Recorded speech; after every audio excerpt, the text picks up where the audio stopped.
Hello, everyone. Let's take a look at this particular question. Which one is the rotor lift distribution of the rotor of the modern helicopter with the tail rotor in the forward flight? Once again, which one is the rotor lift distribution of the rotor of the modern helicopter with the tail rotor in the forward flight? Do not always forget that the rotor lift distribution of a modern helicopter with a tail rotor in a forward flight typically follow a non-uniform distribution across the rotor disc.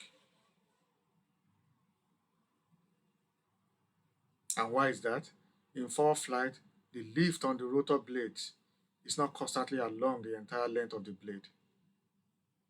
So therefore, the lift distribution is influenced by various factors, including the forward airspeed and the blade position in its rotation, and the helicopter altitude. Typically, the lift distribution is higher towards the blade tips than the root. This non-lift uniform lift distribution helps optimize the performance of the rotor system during the forward flight.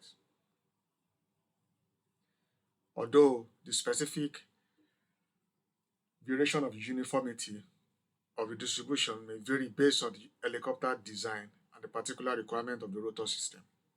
So therefore, since the rotor lift distribution of a modern helicopter with a tail rotor flight typically follow a non-uniform distribution across the rotor disc. So therefore, looking at the trend of the uniformity of this distribution, we can assume that this seems to be uniform, and this seems to be non-uniform. So therefore, B is the right option because of the non-uniformity of the distribution across the rotor disc. So therefore, B is the answer.